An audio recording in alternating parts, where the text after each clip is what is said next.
on the webinar FMEDA predictions and OREDA estimations for mechanical failure rates, explaining the differences.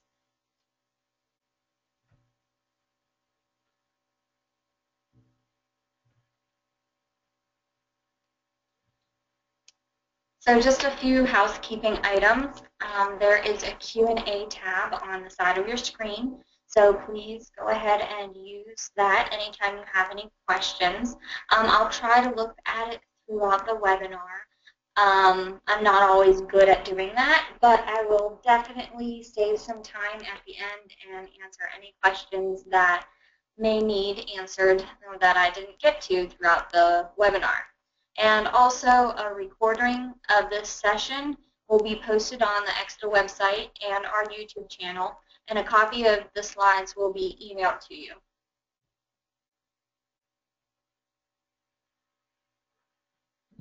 So today we're going to talk about the differences in dangerous failure rates between the prediction method and the estimation method, just in general at first. Then we're going to get into more details about the FMEDA prediction and OREDA estimations and why they might be different, why they are kind of similar, and some plausible explanations for the differences. A little bit about me. My name is Loren Stewart. I graduated from Virginia Tech in mechanical engineering, and I now work for EXTA as a safety engineer here, focusing on the mechanical customers, along with doing audits and FMEDAs and safety cases and all that fun thing. I also do research on Stiction, the 2H initiative, and also comparing mechanical failure rates. How do we compare to any other failure rates out there in the market?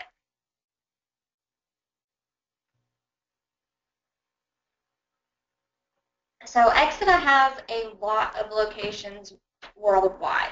We have some main offices and some regional offices, and we just opened a new one in Abu Dhabi. So no matter where you are or where your customers are, there's always someone close by ready to help you. EXTA focuses on 4 major industries. We look at OEM, system designer, end user, and engineering contracting. We not only have engineering support, but we also have tools for all of these focuses.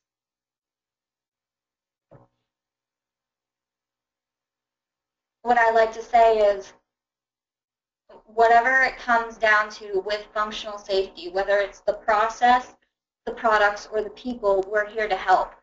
So the process being our consulting and our product certification, our products being our engineering tools and our databases, tutorials, and reference material, and the people. We do trainings on site. You can come to us and our professional certification program. These are a little bit about the products. We have the ProCert hazard analysis. We have SIL verification, SRS, SIL selection, and our alarm rationalization tool, our data collection tool, and our safety equipment reliability database. And we're very proud to say that we've authored most industry references for automation safety and reliability, and the most comprehensive book on functional safety in the market.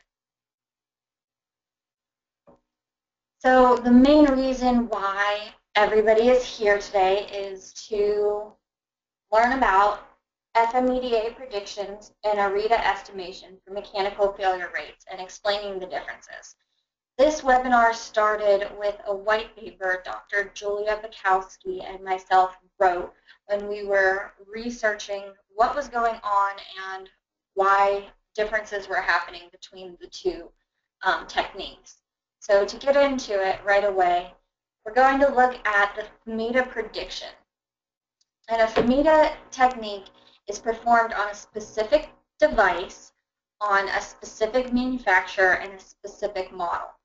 What we do when we perform an FMEDA is we take the bill of material and we look at each component, each part, and we analyze how that part, if it broke, if it leaked, if it was causing binding, if it deflected, how that might affect the safety function, and what are the chances of that happening.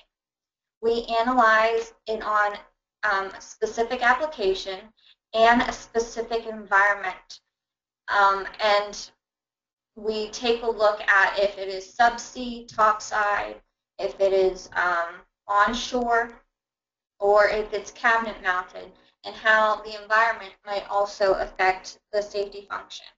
Along with all of that, to make all of that happen, we use a validated database, which if you're going to receive FMEDA results, you always want to make sure that the database is a validated database. And what we mean by that is it has checks and balances. It wasn't just numbers pulled out of the air. It's been through revisions. It's been in the market and made public for quite a while, and it always is being kept current. And however this is wonderful technique, currently the FMEDA analysis does not account for the effect on site-specific and user activities. And you're going to want to remember that throughout this presentation. That's going to possibly be one of the reasons that there's differences.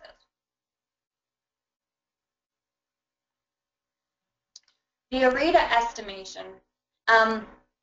First off, I want to start by saying that most people, including myself, agree that OREDA has produced the most significant collection of field failure data made public. It is an amazing wealth of knowledge. It divides the equipment according to classes and further subdivides those classes by taxonomy. In the beginning of the chapter for each taxonomy, there are a defined system or a subsystem. And the data is specific to the environment. They have one book that is topside, which is huge, huge, multi-inches thick book, and then a smaller one for subsea. In many cases, OREDA provides separate failure rate estimations for different classes, as well as failure rate estimation for each failure mode reported within that class. So what our first task when we started this research was to do is, how do we make an apples-to-apples comparison? How do we know what we are looking at is the exact same thing? And when we got down to it, we realized that my first try, and I think what many people are doing, is actually not apples to apples, but an apples to orange comparison. So the OREDA estimation failure rates are for a subsystem or a system consisting of several different devices within a well-defined boundary. But if you don't read the multiple chapters in the beginning of the book or the 20 pages in the beginning of each chapter, you don't know that. What I do, and if you're an engineer like I am, I just say, oh, I don't need instructions. You all know what to do. I open a book, I scroll down, I see a number, oh, that's what I need, and take it and run. And that is not going to be a fair comparison. Also, an FMEDA provides predictions for failure rates for individual specific devices configured for a specific application and specific environment. And we'll see how that comes into play in the next couple of slides. Also, both of these two differences presented some challenges in just trying to match up what an OREDA failure rate for dangerous failures and a FMEDA dangerous failure rate would be. Like I said, the first issue we're going to look at is the subsystem OREDA calls valves. And if you read the beginning of the chapter, which I finally ended up doing, I found out that a valve is actually a combination of a valve, an actuator, a solenoid or a pilot valve, position monitoring equipment, and also piping. So all of this equipment is broken down and considered a quote-unquote valve. So that can cause a lot of confusion. When I see a ball valve in a book, I assume that a ball valve means a ball valve, not reading the beginning of the chapters. So we rewrote the table in the OREDA to show the numbers for an ESD ball valve. And this is from the 2015 version. The very top line, all failure modes combined with 9 failures.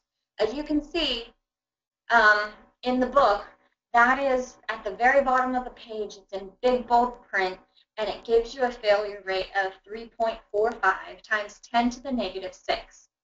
And if you're anything like I am, I take that number, I flip through a FMEDA report, I look, oh, ESD ball valve, 0.79 fits. Ooh, there's quite a difference there, 3.45 to 0.79. Well, why? What's the difference? If you think about it, the 3.45 fit considers it being one failure every 33 years. Or another way to look at it is if you have 33 valves in your company, you're going to have one failure a year. But the difference, if you look at a ball valve from the FMEDA report, is it's every 144 years. Or if you have 144 valves, one of them is going to fail dangerously every year. 33 to 144, that's a huge difference. So we started digging into why is there a difference. And the first thing we noticed was what all was included into the all failure modes combined category. If you take a look, the first line is external leakage. Well, an FMEDA pulls that out separately. We at EXITA don't consider that a dangerous failure. It's something you should definitely know, and we let you know that failure rate, but it's not rolled into the dangerous. Then if you go second from the bottom, you'll also look at spurious operation or safe failures. Once again, that's something that we don't consider a dangerous failure. We think that that's something you should definitely be made aware of because it could affect your plant, but it is listed separately in a FMEDA report or on the certificate. Looking in more detail, we were able to break apart the OREDA estimation numbers into application. So we combined close on trip and tight shutoff category, and the second application is open on trip application. As we can go through line by line, and as you can see, the first line, we talked about the external leakage already. Next, fail to close on demand. Well, if it's only supposed to close on demand, it would only be in the close on trip or tight shutoff configuration. So that's left in the close on trip application column, but it would not be applicable in the open on trip application column. The next category, fail to open on demand. Same thing. It would not be considered applicable in the close on trip or the tight shutoff applications, but it would be considered relevant in the open on trip applications. Next, we look at internal leakage. Well, we can't say if that happened on a close on trip or an open on trip application. So to be conservative, we're going to leave the full value in both columns. Next, we spoke about this already, the spurious trip application. We removed that to compare to our safe failures numbers instead of leaving it into dangerous. And then valve leaking in closed position.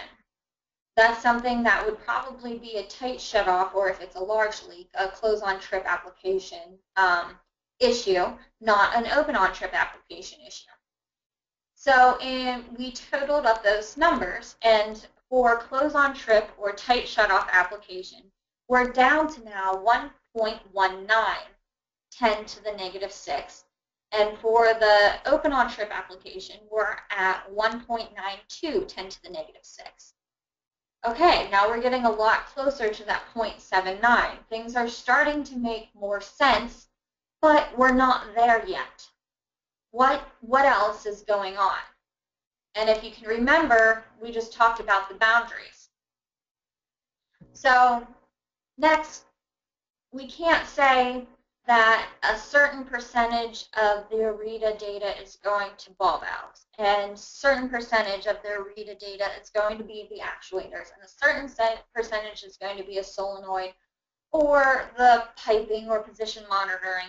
We can't know that from the information given to us in the books.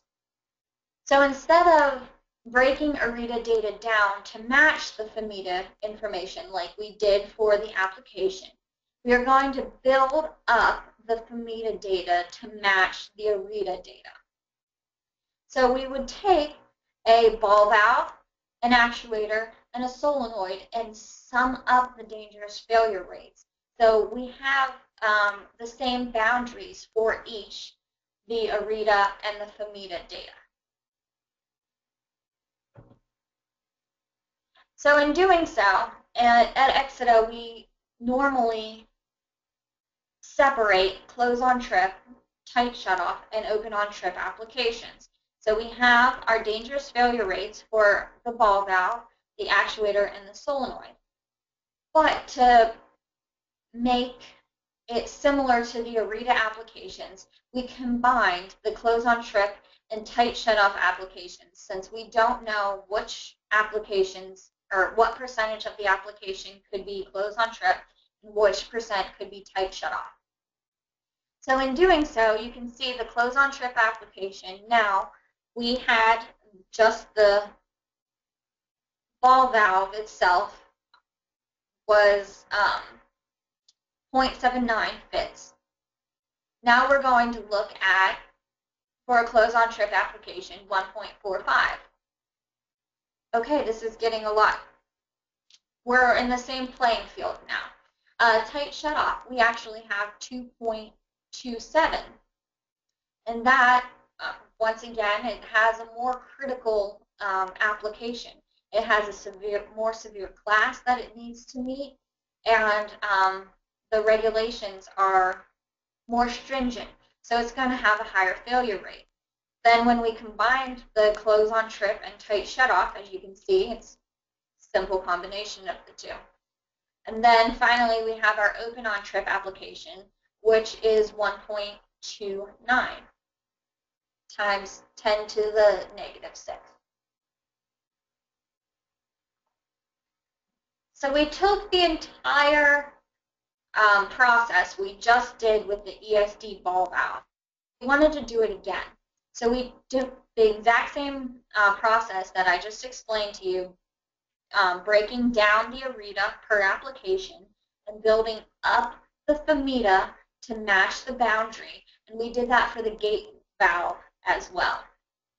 And once again, these are only for the dangerous failure rates.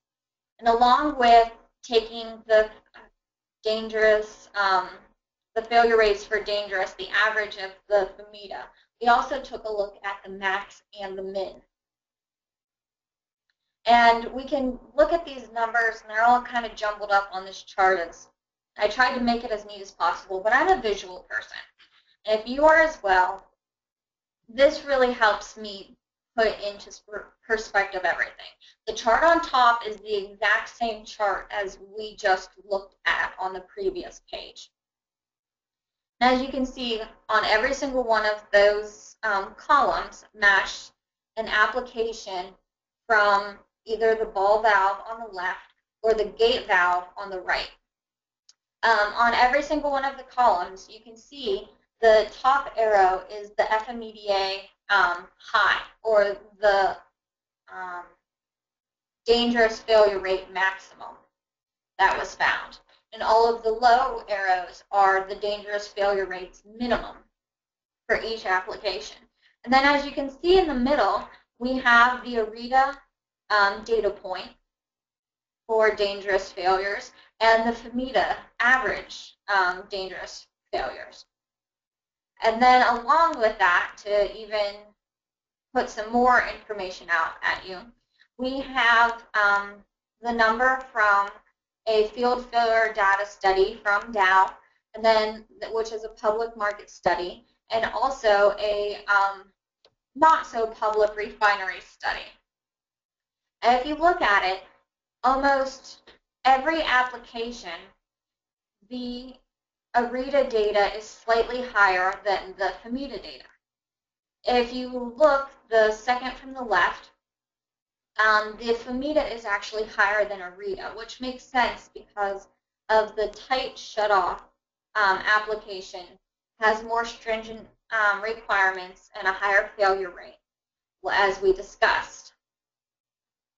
And just to put this all into perspective, on the left-hand side where it says the failure rates per 10 to the 6th hours, and you have 2 times 10 to the 6th hour. That 2 relates to about 1 every 57 years, or if you have 57 valves or subsystems, one's going to fail a year. So we're all falling into the same ballpark. And some, as you can see, some of the FMEDA high are complex designs or lots of parts. Some of the FMEDA low, there's only a few parts in the FMEDA. We take into consider the if it was a clean service or severe service. All of those are affected in these numbers. So they're all falling within the FMEDA range.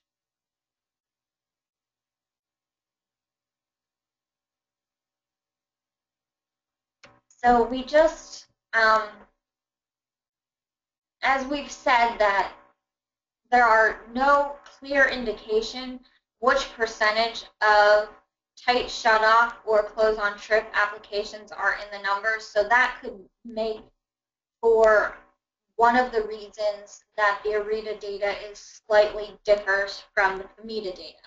Another reason is that the monitoring equipment and the piping are also included in the FMEDA or in the OREDA boundary, and could have contributed to a failure rate, or a few of them, leading to OREDA being slightly higher. And the population included in the OREDA analysis may not represent the full range of designs included in the FMEDA analysis. And finally, and this is probably the most important point, the OREDA data includes site-specific human-induced failures. And for the FMEDA prediction, FMEDAs assume, for better or for worse, that the site-specific and human failures are not going to happen because you are already following IEC 61508 or 511, and that the failures are going to not be systematic.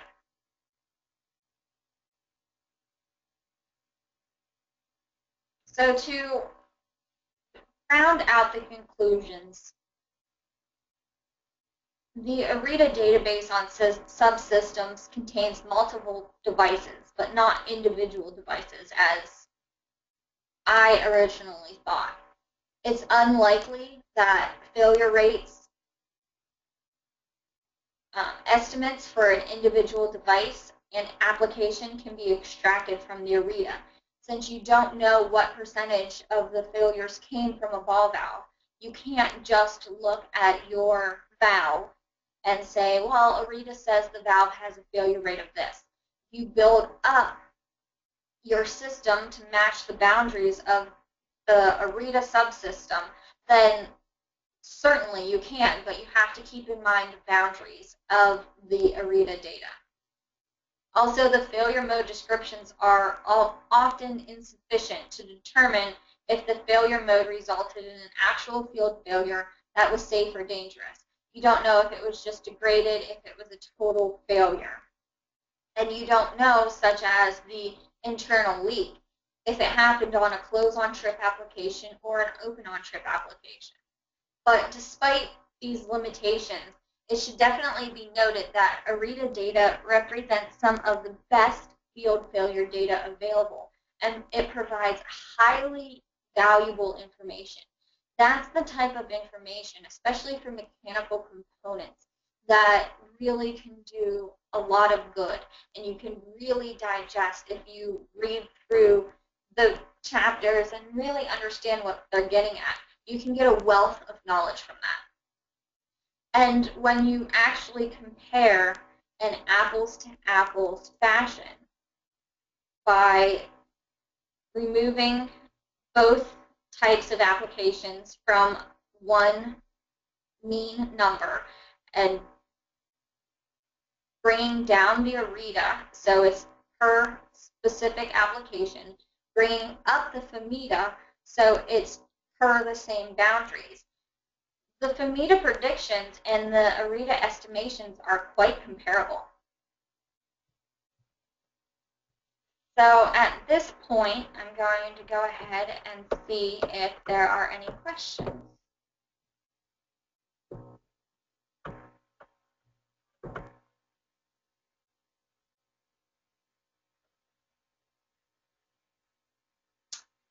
Well, there seem to be no questions this afternoon, but if you think of any later on, please feel free to email me and let me know.